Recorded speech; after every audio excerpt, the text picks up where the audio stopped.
Welcome to the Rich Relationship Podcast with Gil and Renee, where amazing things happen. Our goal is to help build, repair, and restore healthy relationships. 25, we are so excited and honored and grateful to be here with you guys. And so today we are talking about... You know, it's the new year and everybody's always doing new stuff, whether it's working out, whether it's new eating plans and all that kind of stuff. Well, we wanted to start out this new year with our married couples. Where our married couples at? And this will still be applicable to someone who is in relationship, because you can always get skills that are going to be applicable when you actually are going down that aisle. You want to be ready. So this is something that we're going to be working on. How many years ago was it that we did the book? We did this during the pandemic. We did it during the pandemic with how many couples? 23. 23 different couples from all over the country that they actually wrote a chapter in the book. So it's not just us talking. I think it was over 200 years of experience. And all the different chapters have different topics. And that was the Marital Code to Oneness book. Yes. And now we actually have the workbook that actually goes with that we figured we would start out 2025 with when it comes to talking about marriage and the marital experience. And if you don't have the book, and if you know any of our authors, go to their websites and purchase our Marital Code to Oneness from any author that you know that was a part of that that project. But if you want to get the workbook, you can go to Barnes & Noble online or walk into a store and ask for our Marital Code to Oneness. They have it at Barnes & Noble. And if you want to get the actual book, this is the workbook, you can get in touch with one of our authors. We'll actually put in the description, we'll actually put all the names of all the authors. And if you know them, you can reach out to them. And if you know us, you can reach out to us as well for the book. But we really, really, really want to say that this part of the year is going to be to our married couples. However, if I were you and I was single and desired to be married, I would be trying to come and just be like a fly on the wall and kind of hear, like, before I get to that point, what I need to know. One of the things that we loved, our very first marriage retreat we ever went to, was with Frank and Bunny Wilson. Mm-hmm. That was our first, and Keenan and Sharnika Jones treated us, invited us, and we love you, Keenan and Sharnika. Thank you for introducing us to Frank and Bunny Wilson. But one of the things that they did that I thought was very unique, and I'm not seeing anybody else do it, they included the singles and the couples together.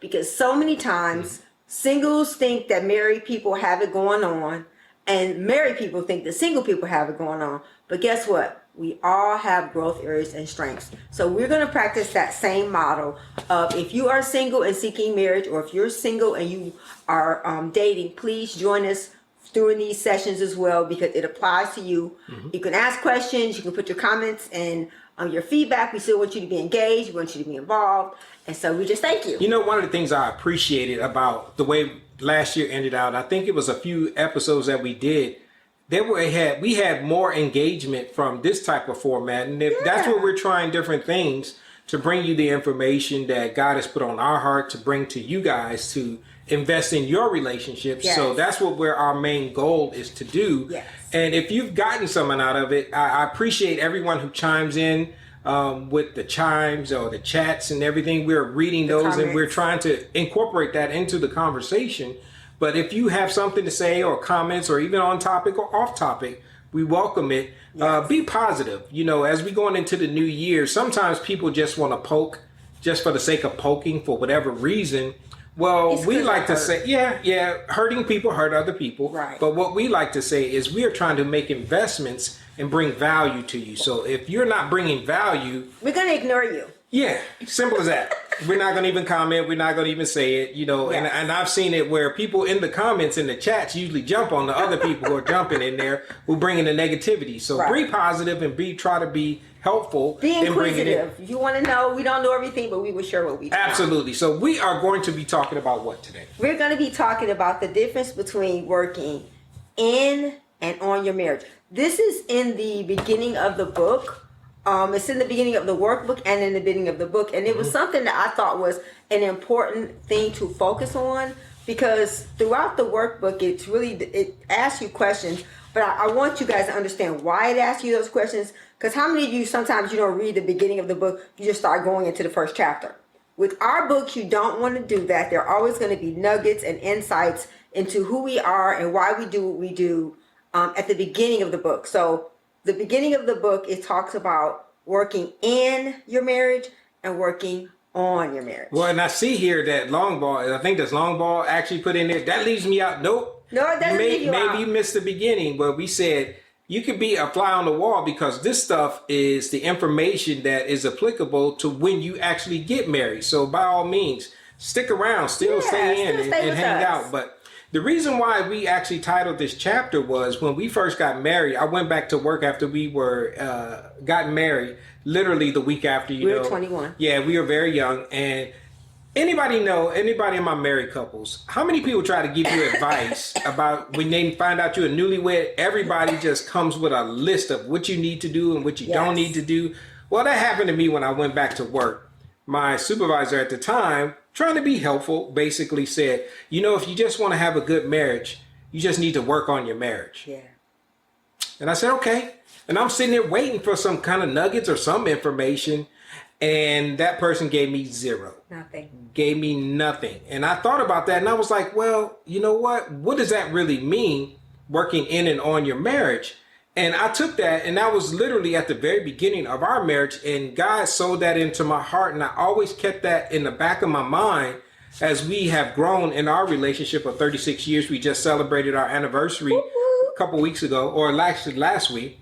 And one thing that actually resonated with me was, well, work on your marriage. And that means applying some of the things that we're going to share with you today about what that actually means when we say work in and on your marriage. And so I'm going to give you an example because you guys know I like examples. Okay. So this will be geared towards females, but men will understand it too. Okay. This is a product. This is not a sponsored ad. This is just something I have used for years. This is, it's actually a clay. It is actually a deep cleansing mask. You can use, it's bentonite clay. You can wash your face with the people, eat it. They do a lot of different things with bentonite clay. But this is, I have found to be a very good deep cleansing mask to clean your skin, right? Right. And then this is one of my favorite companies. Again, this is not sponsored. I like the lipstick bar. I like their lipstick, and that's how I can kiss Gil and not get makeup on him. But this is a concealer. So these are both for your skin, right? Mm-hmm. Well, this one deep cleans and leaves your skin, because Gil even says it feels so smooth, leaves it clean and smooth and with nothing on it. This, you can have bumps and pimples, and this covers it up. When we're talking about working on your marriage, we're talking about a deep clean and you really getting to know you. Mm-hmm. The areas where you need to grow, the areas where you need to change, the areas where you need to mature. Working on your marriage is just giving you a tool, communication, conflict resolution. So the difference between working in and on is the in is really about you, and the on is about the tools you use to make things better. That's good. So thank you.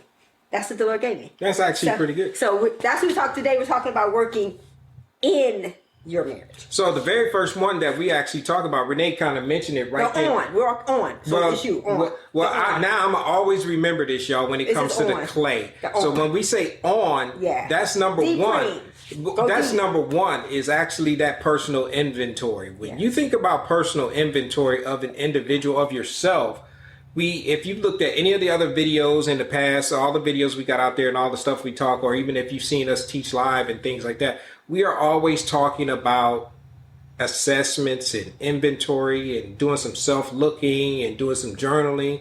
Always looking at you first, because before you actually get married, you're an individual. Just like Ball was just saying here, I'm single. I don't need, this doesn't apply to me. Well, it does because at the very beginning, you're an individual and you're actually going to need to know yourself very, very well. That's where that personal inventory comes in, to where you want to go into your relationship having a clear, confident understanding of who you are as an individual first. Yes. Because what tends to happen, and it happened even in our marriage, because we all have experiences and things that we have come through and past hurts and pains and all those things. Well, we're going to bring those into our relationship. Well, when you bring that into your relationship, that is going to always set you up for challenges that you're going to go through, because you have to work through some things prior to actually understanding who you are as an individual before you can ever become a couple. And let's give you some examples of what that looks like. Okay, Psalms 139. Search me, O Lord. And so we need to be searching ourselves. We need to be looking to see, okay, do I know my communication style? Do I know there are so many things? Do you know your love language? There's a new book that we're studying and we're reading right now. It's called The 5 Voices. Do you know your voice? There's so many assessments. If you get our app, our marital code, if you go to the app store and look up Marriage Mentors Rich RR, there are assessments on there so that you can search and examine yourself. You need to know what's your communication style, what's your personality, what are your likes, what are your dislikes, what are your strengths, what are your growth areas. You need to know all that about yourself so that when you get with another person and they say to you, "Oh, you're short-tempered," or "Oh, you're very direct," you can say, "You know what? I am. And you know what? I think that's something." How does that make you feel? So if someone tells you something about you that you don't already know, it's very, very easy to get defensive and to start making it seem like it's the other person. We always say there's no such thing as marriage problems. They're only individual problems that you bring into your marriage. So if you don't take the time to get to know you as an individual, how are you going to really be able to receive or even work on getting to know the other person? If you're still trying to get to know you, how are you going to get to know this other person? So it's very, very, very, very, very crucial that you take that long journey inward and you learn all these things about yourself that are going to help you to better understand you, and then begin to do some of the things you say you like for yourself, that you do that by yourself. Absolutely. Proverbs talks about guarding your heart. When Proverbs 4 talks about guarding your heart, because when you don't do that, you have to examine your heart on top of that. When you examine your heart, this is where some of your past hurts, your past pains, some of the things that you have experienced throughout life actually comes up. And this is where you want to really take a deep dive into looking at those things, because anything that you don't talk about and work out, you're going to bring into your next relationship. You don't talk about it. You're going to bring it in. And when you don't understand, where is this coming from? Why does, when this person does ABC, I react with C, D, and E? And when you don't understand where is this coming from, that is going to set you up for challenges that you may not be equipped to do. But when you hang out with us, you read some of the books that Renee mentioned, you actually are working on yourself.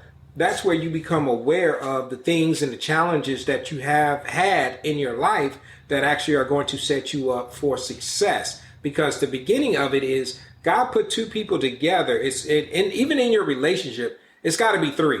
Yes. You want to tell them about the 3? Yes. Okay, it's a triangle. So there has to be you and your person down here and God at the top. Because without God being a part of it, the things that you're expected to do, to be kind and patient and loving and gentle and slow to speak and presenting yourself to God, a living sacrifice, holy, all these things that it takes to make your relationship work, the two of you will not be able to do it. It's not until you get into a relationship with God as an individual that you begin to see, because one of the things that we talk about, and we were watching, y'all know I love their Future Wifey podcast. Y'all know I do. And we were watching the episode with Fawn and Keith Weaver. And one of the things that I said that just resonated with me so much was, it's amazing to me when someone says and articulates what you live. One of the things that I realized when me and Gil first got married, I noticed a pattern. Every single time I went to God about Gil, God would always say, "Well, what about you?" And I remember the Lord, I would go to the Lord about the girls. Well, they're doing this and they're doing that. And he said, how about I change you so that when they do what they're going to do, it doesn't affect you. And so one of the things that Vaughn said was, we have to have the mindset, and she just articulated, we have to have the mindset that I am not going to look at what happens between us as Gil. I'm going to look at what happens to us as me. When other things are bothering you, external things, we always say you really don't have it's not your temper is really a problem that's an internal issue. Mm-hmm. The reason why things bump you, they only push out of you what was inside of you. When you get married, marriage is the place where you're going to see the things about yourself that you never knew were there. And so that's not his fault, that's me. And so we have to go into relationships with the mindset is the only thing someone can do is pull what's inside of me out.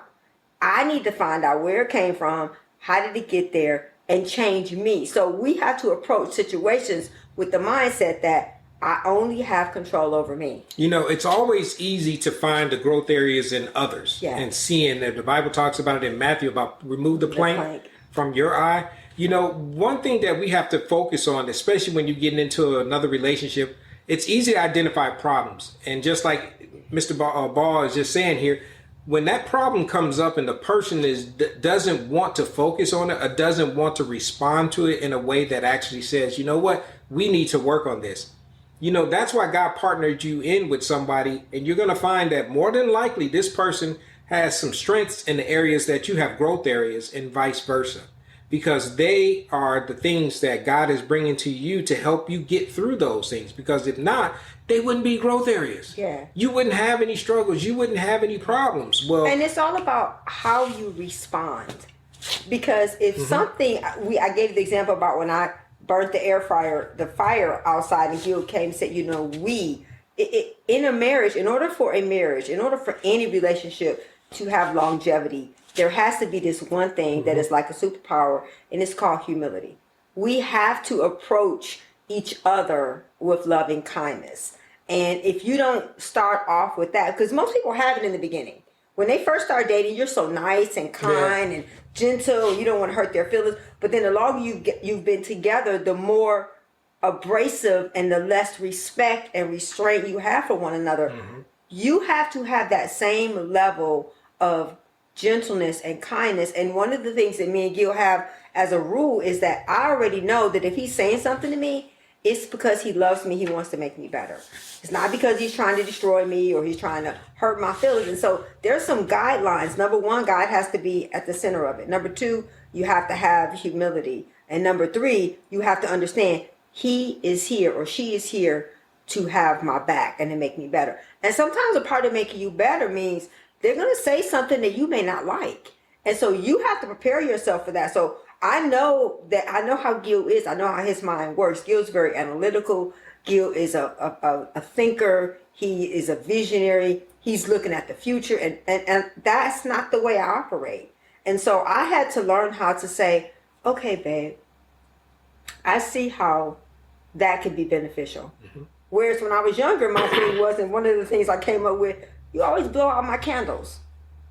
And that was my mindset, was that when I would bring him something big and I was excited about it, he'd always tell me all the things that could go wrong.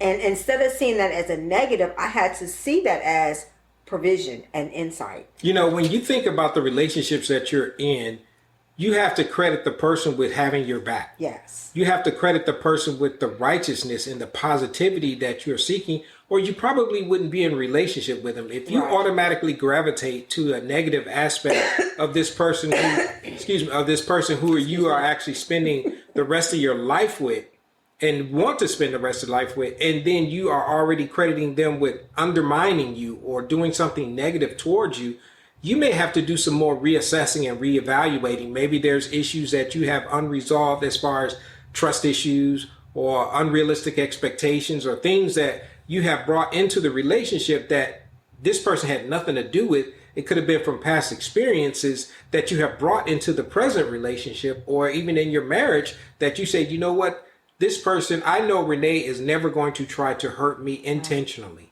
I have to believe that from the very beginning, or we wouldn't have made it this long that we've been together. Because if your natural response is to always think that there's something negative brewing or something negative coming up, that this person is, as she said, I'm trying to blow out her candles, not because she doesn't want to celebrate, but I see it as protection.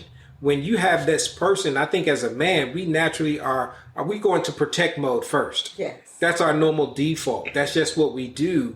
And when you do that, Renee has to think about, okay, he's not trying to hurt me. He's not trying to disappoint me. He's not trying to lower my fun meter. He's actually trying to see the things that, because I want her to be successful in the things that she's trying to do, but I'm thinking about the things that can become obstacles or could become hindrances to successfully accomplishing what it is that she set out to do. Because guess what? I'm trying to protect her from disappointment. Yes. So when you think about that, that is the focus and the goal that the man should actually, that's our default. Right.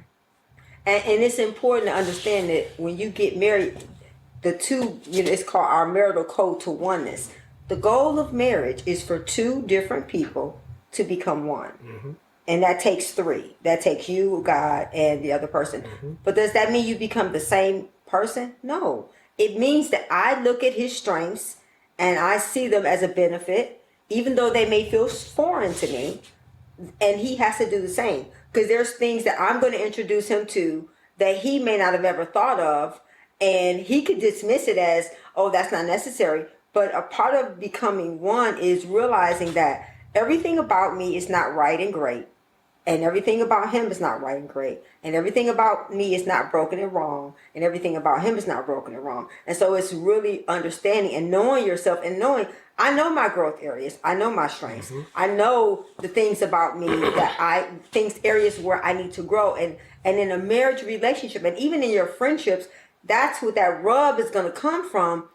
And if your relationships don't make you better and draw you closer to God, then I would ask you to reevaluate the value of those relationships. Absolutely. One thing that we actually are bringing to you in this episode of our Saturday afternoon chat, or whatever you want to say, we're talking about, if you just joined us, we're talking about the marital code to oneness. We appreciate you guys hanging out with us on these Saturdays, because what we're trying to do is start out the new year working on even our relationship. After 36 years, we are still trying to work and figure things out. And that's what we are bringing to you guys, the things that we do on a regular habit and a regular daily basis, the tools and the skills to invest into you guys to actually say, you know what, make it your own. We're not telling you to do it verbatim, but we're telling you the principle and the guidelines of things that you need to be thinking about as you navigate this thing called marriage. Because it is, bring it up to point number 3, it is spiritual warfare. It is. And I think that's something that's so important for people to understand. That's why God ordained marriage. And so therefore, he is the only one that has the power to protect and sustain it. Mm-hmm. So if he's not a part of it, that's why the divorce rate is so high. Yep. Because we go into something that God created and we don't want him to be a part of it. We say, well, that was good for my parents and my grandparents, but I got this new thing going on and I'm worried about vibrations and I'm worried about the Bible says there's nothing new under the sun. We have got to let the Lord be the head of our life. The Lord be the head of our relationships. Because if we don't, mm-hmm. we will allow ourselves and media, and you got to hit that, babe, because if not, it's going to cut the volume off. It's important. I don't know if the sound went out or not, but we have got to let the Lord be the head. It'll come back on.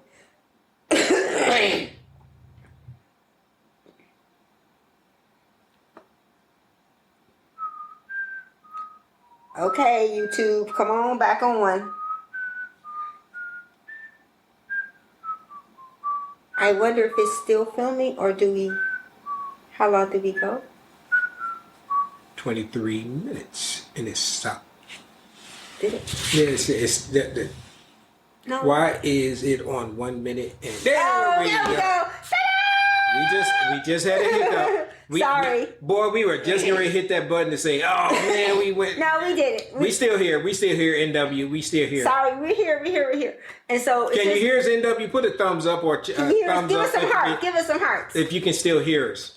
Can you hear us? Let us know. Hopefully you're still there, but we're just going to keep going. Yes. Okay, so we need to understand that marriage is something that was ordained by God. And in order for marriage to work, it takes 3. And in all of your relationships, it takes you and that other person and God. Because let's just be honest. We're living in a time when people's emotions and anxiety and past pain is leading them. They're being governed by that. So if we don't allow the Lord and the fruits of the Spirit to govern us, everyone you come in contact with is going to be in a bad mood and have a bad attitude. And so you have to make a decision that you are not going to be that person, that you're going to search me, Lord. Because I don't believe that, when people talk about, I have road rage. No, you had bathroom rage, kitchen rage, grocery store rage, church rage. You have to really ask yourself, why does that make me so mad? Why does something as simple as, I can remember something as simple as when, I remember when Erin was little, she had this big thing of barrettes and it fell over and I lost it. And the Lord was like, now she's like 2. I can understand her having this temper tantrum, but why are you so angry inside? We have to ask ourselves, why am I so angry inside? Why am I so on edge? Why am I so easily offended? And so it's important that we examine ourselves and that we look at ourselves. And sometimes, other than just, we need Jesus, we need community, we need therapy. Some of us need to see a trained professional. Some of us need to have someone to help us walk through the pain of our past. We'll tell you what we do with couples. We help them with community, support, tools, accountability, and assessments. If we assess and go through working with you and we realize that there are some things that you need to see a professional therapist, we do not have any pride in saying, hey, what you need is beyond our skill set. Yep. So we're coaches and mentors. We are not therapists. We are not psychotherapists. We are not counselors. And we are very comfortable and secure in the vein that we are called to walk in. And that is where we will stay. And you won't pull us into or drag us into an area that we know there's no grace on our life for. Again, if you just joined us, we had that little hiccup in the video for a quick second, but we're talking about working in and on your marriage. No, in today. The next week is on. On. So we're talking about in and on your marriage, and this is in deep. Okay. It's from the Marital Code to Oneness, the actual book that we did. This is the workbook, and we just shared this with you. We invested in our singles the last, what was it? 4 months of the year. For the last 4 months, we talked a lot about the singles things that singles actually go through. If you want to see what those videos are all about, go back to the channel, check out those things. We're talking specifically to the singles and about those things. NW checked in here and he was like, this doesn't apply to me. Well, it applies. If you want something specifically tailored to singles, go look at that. Those videos they're out there. And you can get the book from Barnes & Noble. It's called The Singles Blueprint for Dating and Marriage. It's at Barnes & Noble. You can get it online at Barnes & Noble. And so now we're talking about our Marital Code to Oneness, right, which is also available at Barnes & Noble. And we're going to put the names of the authors for the other books in there. I want to share something. I want to go. No, go ahead. Okay, so I'm going to share something. So if you guys watch our video from our trip to Houston, we did the unboxing yesterday. And I thought it was so... It made me sad because Gil was really disappointed because it was just shinier than I thought. It was not as shiny as you thought. Yeah, that it was going to turn out. Because when I know you're probably saying, what are you talking about, this shiny thing? Okay, so I'm going to show you. Okay, so he was disappointed with the way it looked. And so, if y'all know me, I am crafty. And so I said, you know what, baby, it's okay, I'm going to make him look better. So what we did was, if you see, go check out the video. Renee did, was it a short yesterday? I did the long video. And then the long video, short. But anyway, we were doing date night and we were having some fun and we went and did this little artsy thing. This is the with back. Creating something. It's a bank. It's a bank. It's something that we did as a couple's date night. It was in the art studio. For our 36th anniversary. In Houston for our anniversary, on our anniversary weekend trip. But and so that was a really good example of how our expectations could lead us to disappointment. Because things don't always turn out the way you planned. So what do? When things don't go as planned, you have to add to it and make it better. So this is what I have done to make him more aesthetically pleasing. And Gil said that he thought that she looked really cute. A lot better. And so I'm going to put some clear coat over it. So rather than throwing this away because it didn't meet our expectations, we just added to it and made it better. And that's what we have to be willing to do with our relationships. And if you know anything about us, you could probably imagine who's the gold and glitter and who's the gray. So I'll just say that this is a blending. This is just like what your marriage is like. It's a blending of two different things. And some two different people coming together to create one thing. And you'll notice that there's some gold mixed in there and there's some gray mixed into the gold and some gold mixed into the gray. Well, guess what? Your marriage is going to be just like that. There are going to be some areas that get mixed in to each other that you're going to have to work out. Yeah. And it doesn't mean that it's going to be bad or it's going to be and it's not going to be perfect. No, but it is a blending of the two shall become one. That's what the Bible talks about it. The two shall becoming one. Well, we were talking about, the last point that we were talking about is having a thriving in your relationship because it has to be Christ-centered. That is something that we believe at the nucleus and at the foundation of our relationship, and what we believe when we work with couples is God has got to be the center. And what does that look like? We talked about it being spiritual warfare because God is going to show you things about your relationship and about your spouse and your significant other that there's no other way you can find these things out, because there may be things about Renee that she is even unaware of, and things about me that I'm unaware of, because they are blind spots. There are things that about us that we have no idea that is impacting our relationships. But when you have someone who is have a for real relationship with God and is seeking God on your behalf on a daily basis with prayer, interceding, and reading the word, and there God is going to show you things about them that you are going to be there to be an aid to. Right. In Matthew 15, it talks about loving one another. Love is, and that's what we are trying to actually talk about and demonstrate, even when we talk about having a God-centered, God-thriving marriage, is because that is the essence of who you are as an individual and when it comes to your relationship. And the reason why we're saying it's spiritual warfare is because there's going to be external forces trying to push Constantly. into that. God is not the source of the spiritual warfare. He is the protector of spiritual warfare. Yes. The enemy is going to attack what... And one of the things that I think is important for you to realize, well, until I got married and I was fine. Well, and when you go into something that God created, now you become a threat to the enemy. Yes. Because marriage is an institution ordained by God. Whether you go into it knowing that or not. Whether people believe it or not. It's irrelevant. You will experience difficulty and adversity that without the power of God and the word of God and the fruits of the Spirit and the angels and all the things that God provides your life with, you will give into the attack of the enemy that makes you say, I married the wrong person. I made the wrong decision. Just like when Gil saw this, he could have said, oh no. Throw it away. That's not what I wanted. That's not the way I wanted it to look. Let's just throw it away. Well, no, you got to work on it. You got to be willing to make some investments. You have to be willing to make some improvements.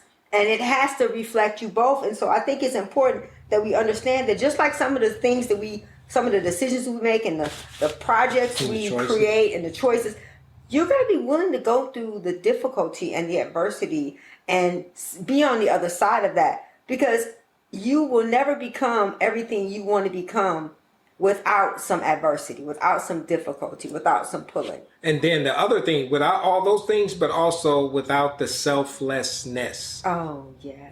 When I say that, when I talk about being selfless, if you are getting married and you have not worked out some selfish things and selfish behavior in your relationship, and then you as an individual, you are going to struggle when it comes to another person. Yes. Because marriage is the highest form of serving someone else that you will ever experience. If you're not ready to do that, if you're not ready to put yourself second, and I'm not just talking about the guys putting everybody ahead of them. Well. I'm talking about Renee putting me ahead of her, and me putting Renee ahead of myself.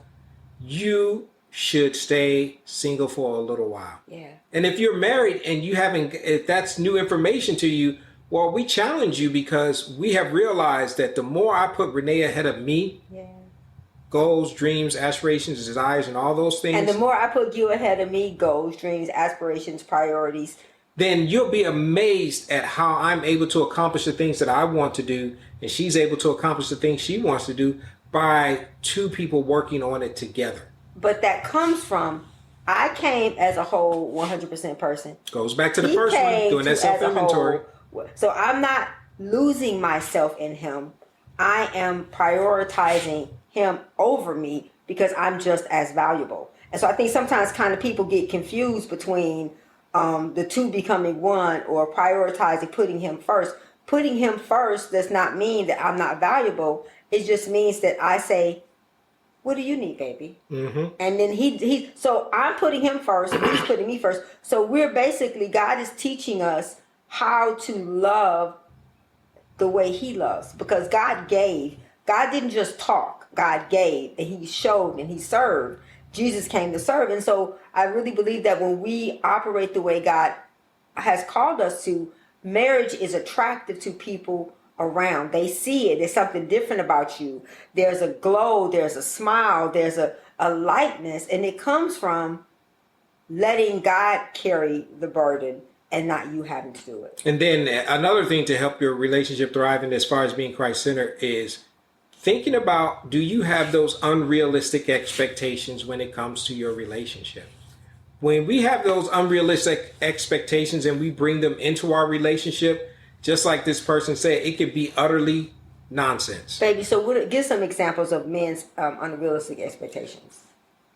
For my wife, to me, to come home every day and my wife gonna have on, and this is something that was, you're gonna have on a sexy outfit and have dinner on the table. For me, every single day I come home from work and you're gonna have mad crazy sex whenever you want, all those different things that will feed into my own desires and my own selfishness.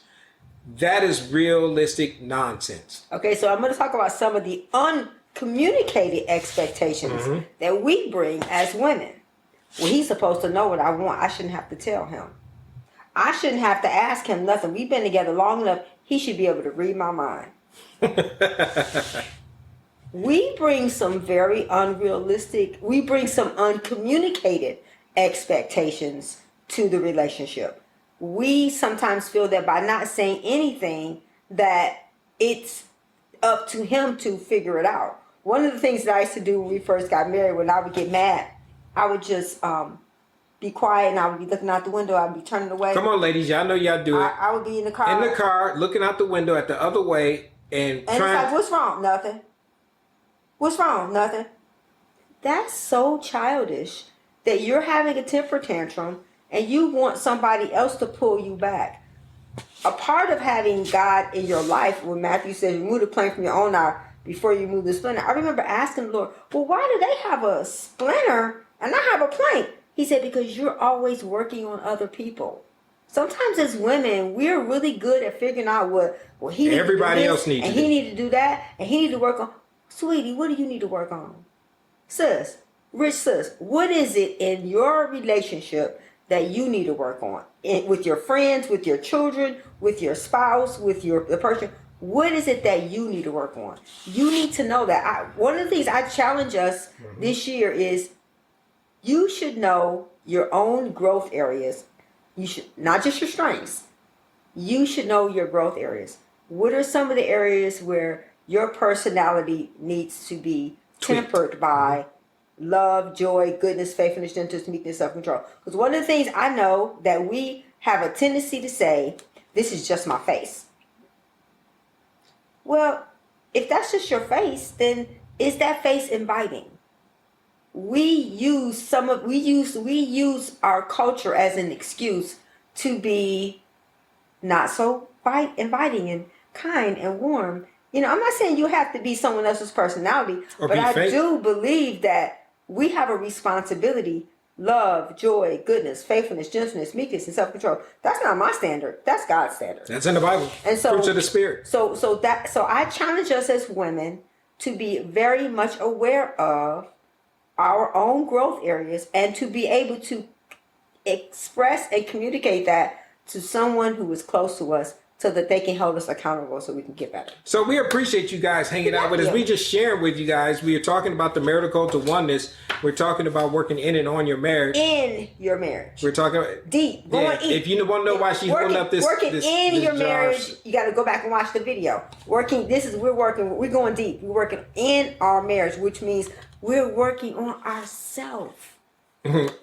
And we still have to do that even as a couple. I'm still working on myself. So we're talking about the marital code to oneness. We're talking about in and on your marriage. And this week is talking about in your marriage. And next week we're going to work about on your marriage, some of the things and tools and skills that you can actually take into your marriage, and some of the things you may be doing already and doing well, and some of the things may be new information.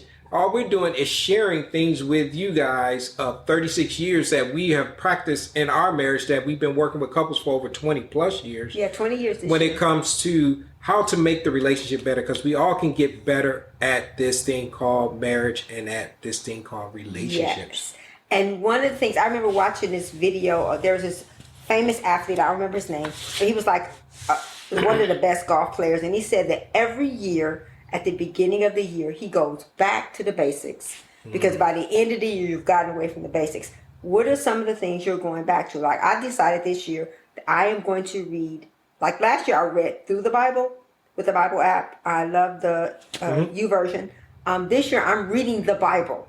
I'm going to read the whole entire Bible. So join me. I'm reading 4 chapters a day, every day, because I feel that God deserves as much of my attention as I give all the other things. So that's one of the things I've made a decision to do. And so what are some of the things you're going to do this year that's going to make you better than you were last year? So we hope you guys enjoy hanging out with us this Saturday. If you didn't catch the beginning, we apologize for the hiccup, but that you may have missed a little bit of the video that actually happened. It's because somebody called us. But that's okay. But marital code to oneness, we're talking about ending on your marriage. Go back and check out the video at the very beginning.